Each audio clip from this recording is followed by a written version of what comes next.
Good afternoon and welcome back to the One Celtic Fans View. Now remember that Celtic legend of a winger.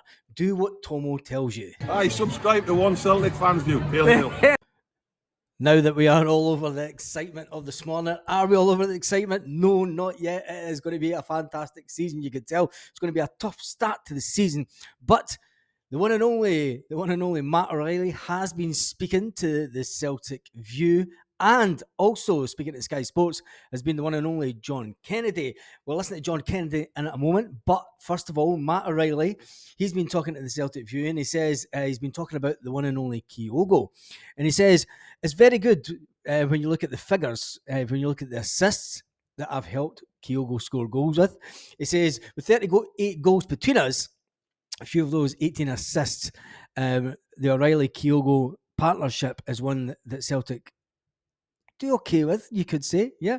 But Matt Reilly has been speaking to the Celtic View, and he said it's very good both on and off the field, talking about his relationship with Kygo. I find him very easy to play football with because of his movement is so good. I think he trusts that I'm always looking to play that ball through to him, because if you look forward as much as possible, so from my first season right up to now, we've had a really good relationship. I don't know what the numbers are, but I'm sure there are a lot of assists, and a lot of them come to him. It says it's one of those favourites. It says I love doing assists and I also love goals. There's possibly that many to choose from, which is the best. But for me, the tournament that I've particularly liked the most has been the Champions League, purely because the assists in the Champions League, and probably in terms of my career, are up there. It's pretty cool when you have assists in the Champions League. It says when you look at it, it's the highest level that you can play at. Playing at it with Celtic is one of the benefits. It's a similar conundrum. It says the goals that you fire in, the assists you fire in, it is one of those things. He went on to say, so it's really fun. Right now, it says I'm enjoying my football basically because it's a long season. We're definitely a lot of ups and downs last season, and getting over the line in the manner that was really nice. That was all in the Celtic View. Celtic have been linked with many people over the summer, and we're all saying now that the players are trickling back into training today. John Kennedy met the Sky Sports media guys to talk about obviously the season ahead and where we are when it comes to transfers. I think last year was a challenging season and different challenges throughout the season, but I think the way we finished was really strong. It was nice to get over the line, but you always take great pride in winning trophies here. Yes, you do. You always take great pride in winning trophies. And it was also speaking about Ange Postecoglou, the fact that Ange did offer him to go down to Spurs with him also, and he's no regrets not leaving Celtic. And he's been asked many times to leave Celtic and go down and follow Brendan Rodgers for one, down to Leicester. He didn't move then. He was also asked by Ange Postecoglou if he'd like to leave Celtic and come down and work with him at Spurs, and he said no again. At a club like this, how long do you get to savour what you've done before you start thinking to how you retain it? 5 minutes. Not very long. I think you obviously at the time. I think you've seen it the way Trophy Day worked. The cup final, you get the fans kind of come to the stadium. Everyone comes together, and that's special. It's a very special moment. Over the summer, you can look back and how the season went and enjoy that. But we can be champions, but again, we know the work starts kind of from today onwards in terms of preparing us for the new season and make sure we're ready for it again. Yes, we are going to be ready for it again. Today is the day that the fitness tests start for the players, just to see the ones that are coming back in today and tomorrow, see where their fitness levels are at. And the way that they do it is they take the data from the previous season and see where the player finished the season to check out their fitness, and then they'll do a fitness test to see where they are at the current moment. And they should still be at the same level that they finished the season at, hopefully. But then again, you never know with some players. What's the one thing that, as a group, you're keen to improve on from the last campaign? You must have discussed areas in which the team can get better. Yeah, I think last year we probably lacked a bit of consistency last year. I think there was, Most definitely, at times we didn't quite hit the levels of performance we know we're capable of. And I think we've seen that at the end of the season. I think we missed a few key players at different points of the last season. So again, pre-season is important for that phase of it. Make sure all the players are, robust and strong getting into the season.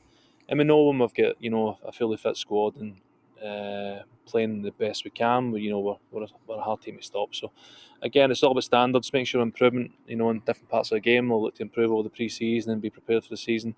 But again, it's just keep stepping forward all the time. Any area you can gain advantage in or make improvements in, we'll certainly look to do that.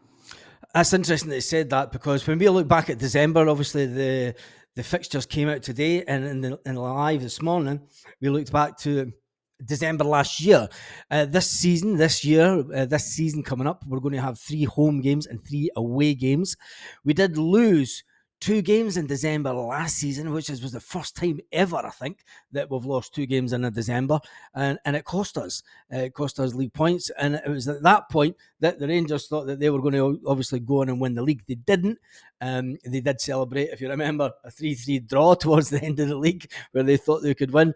But Celtic ultimately retained the title.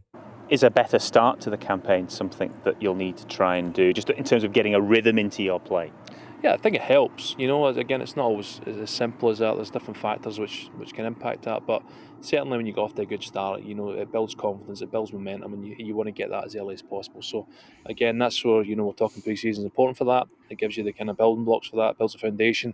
And when you get off to a good start, again, the mood gets up, morale gets up, and then you can step forward from there. But as I said, it's a long season. We've seen that last year. It's not, nothing's won early in the season, but you want to start as well as you can, and it's about what you do over the course of the season. So again, we'll do our best to prepare the players, and the team for during the pre-season, and as you say, hopefully come Kilmarnock day one, we're ready to go. And we'll all remember last year we got put out the League Cup by Kilmarnock very early on in the season, and that set a negative tone. It did set a negative tone for the fans, for a big part of the fan base. It set a negative tone to whether or not the manager should have came back. There was a lot of negativity about at that time. Also, there was a lot of players out injured, which didn't help the situation at Celtic. So let's just hope that we can get rid of the deadwood like we have started, and we can get in some players quickly and make sure that the team gels as much as possible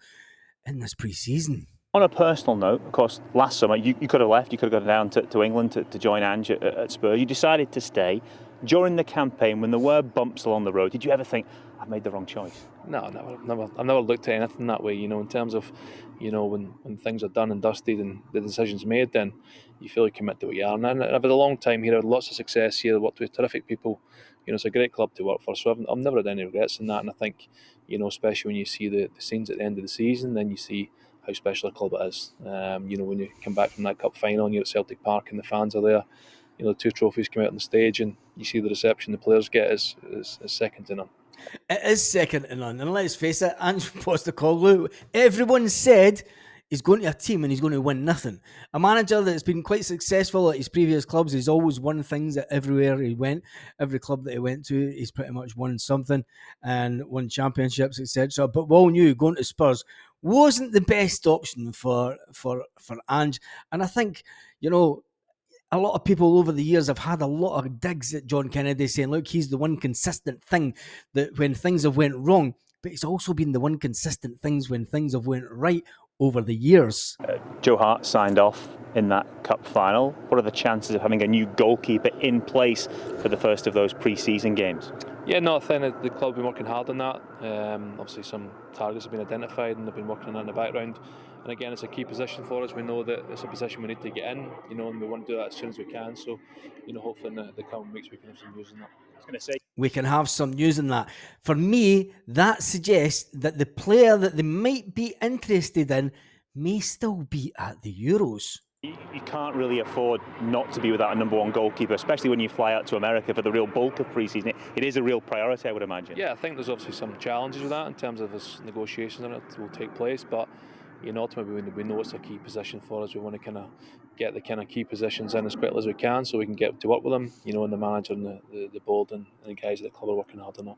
How much have you guys done in terms of retaining Paulo Bernardo and Adam Ida, guys who were here on loan last season, and the manager's spoken about a desire to retain them, particularly Adam Ida? Yeah, again, I think there's a lot of conversations happening. Again, it's a time when a lot of players have been on holiday and different things have been happening. So again, a lot of conversations are taking place, as we kind of now come back for pre-season. Hopefully in the coming weeks a few things will start to happen, but there's a lot of kind of plates spinning, a lot of work getting done. Hopefully we'll see all that kind of start to materialise in the coming weeks. The biggest aim is to retain that trophy next to you, but is there a real burning desire to make a better fist of Europe? Perhaps more the results in Europe than the performances. At times, actually, Celtic played pretty well in some of the games. No, I think there is. I think, obviously, first and foremost, it's about this here beside us, winning that kind of bread and butter, and we want to do well domestically. But, I think there's always a challenge with the European stuff. We've probably went too long a period where we've not really impacted Europe the way we want. Maybe we see glimpses of it even last year and the year before. Performance-wise, we know we're capable of getting in and competing with these teams and putting in good performances. But it's about kind of turning the screw on that and starting to get results. And the different format will give us extra games this year. There'll be more challenges, but it's exciting. We want to kind of face that head on and hopefully we can make some sort of impact in that. I think as a fan, and as many fans will say, our performances in Europe over the years have been absolutely abysmal. And as fans, we all want to win the league. We all want to win the double. We all want to win the treble. But we also want to start seeing better results in Europe. For far too long, the club has went out and bought cheap to try and achieve things in Europe. And listen, there's been teams that have went to the Euros that are their first time in the Euros and done better than Scotland. So, it can be done. Results can be done in Europe. It's all down to the manager and the players that the manager gets in. Hopefully we'll get in quite a good goalkeeper and a good defender. A good person to speak to about this because you bridged a couple of campaigns in Europe and understand the frustrations. What has been missing? What makes the difference? A lot of people say it's about recruitment, it's about spending money, it's about the type of player you bring in. Is it more than that, or is that the big thing? I think it's one, you want to get the best standard of player you can get in to allow you, challenge and perform at that level. Yeah. And then it's about on those games, the fine lines. We've seen it, even at Lazio at home where you go from, having a goal chopped off or being just offside to them getting up the other side and getting the goal. So there's impact in the game itself, in terms of just performance-wise reaching the level, and then having that mentality to get over the line and get results, and obviously having the strongest squad you can to be able to compete at that level. Because certainly in Europe the teams are getting stronger, so you continue that with your own squad. It was interesting that he said you want as strong a squad as possible, which means we all know the fact that the manager, Brendan Rodgers, did not like the players that came in, didn't like the standard of the players that were brought in last summer, even though that he signed them off. Ultimately, they were picked and marked up before he actually came into the building. So Ange Postecoglou was going to be stuck with the same players. And let's face it, it was players that the manager, Brendan Rodgers, said were not experienced enough for the Champions League. And John Kennedy's just alluded to that also. You touched on the new formats of the Champions League. Have you, as a coaching staff, looked at how it may impact on your domestic schedule, how you juggle the workload, the resources, how many bodies you need to do that? I don't think it'll change too much. I think because obviously the extension going into January then kind of carries a couple of games over beyond Christmas. So, the challenge will still be there. The first half of the season for us is always a busy period, especially with the League Cup getting started early, Europe coming into it pretty quickly. So there's always the challenges. We know we have to have a good group of players, a strong group of players to get us through that, which we've had in the past. So again, it's just making sure we get the mix right of not being too bloated, but getting a good quality style squad of players who are able to go kind of domestic and European week to week. So again, we've got a lot of experience in the squad. We've been through that before, and again, they'll not phase them. And again, it's about getting the new guys up to speed and getting used to that kind of level as well. Interesting. Very interesting. And making sure that the squad isn't too bloated. Obviously, John Kennedy and Brendan Rodgers feel that the squad is too bloated with prospect players that aren't good enough for that level to be able to play at the highest level during the week and then come back and play at the football. Tell me what you think about that in the comments section. It's absolutely brilliant to have Celtic back in our lives on a daily basis. I have to say, it's been a long few 6 weeks since we last had anyone from Celtic speaking. We have the fixtures out this morning, over the moon about them. We'll speak about them a bit later on in the afternoon. Have a great day, Celtic fans all around the world.